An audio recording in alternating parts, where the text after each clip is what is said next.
Hi, Art Nergard here from Shooting Sight. This is a real quick and dirty video on how to do a trigger install of my MP5 Heckfire trigger in a lower.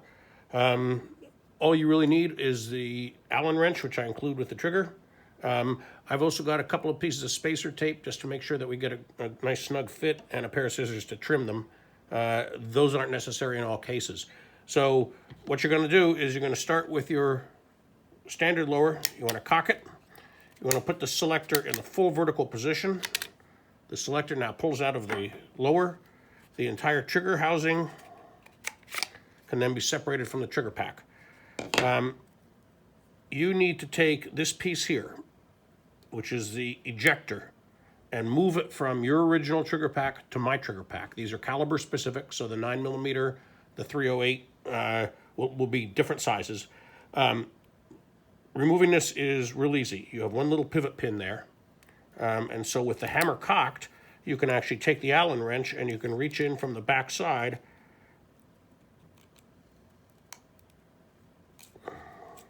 and just push the pin out.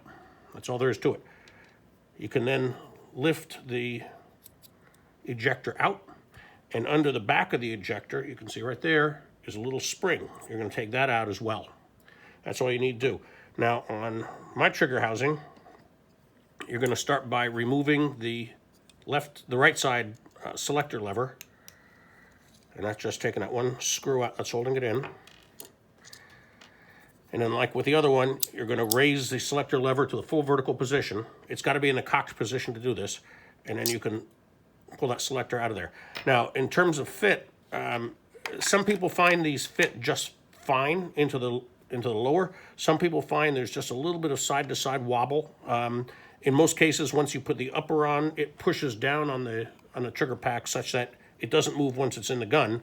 But that's why on some of these I've started including some spacer tape just in case. We're going to put two pieces on here just to show you how it's done. So this is some 12 thousandths of an inch thick Teflon tape. And so we're just going to apply one piece there, and a second piece here. And to clear that hole there, I'm just going to snip a little bit out the back corner.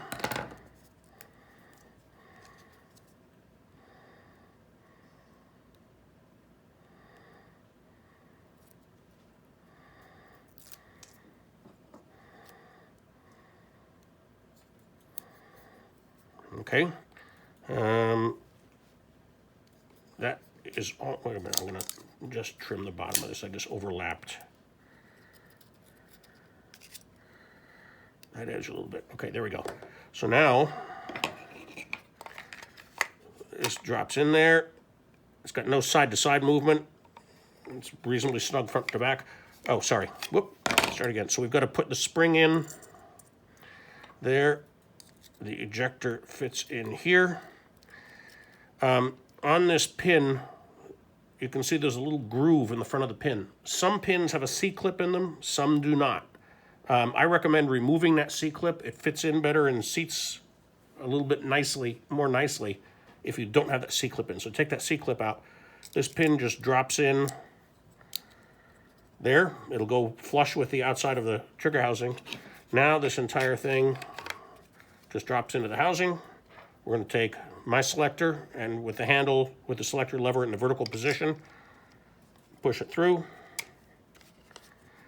In order to insert this, the hammer has to be cocked. So if you brought the hammer forward playing around with it, you're going to have to cock it again for it to work. And now that'll rotate down and lock in, and all we do is put this one screw back in.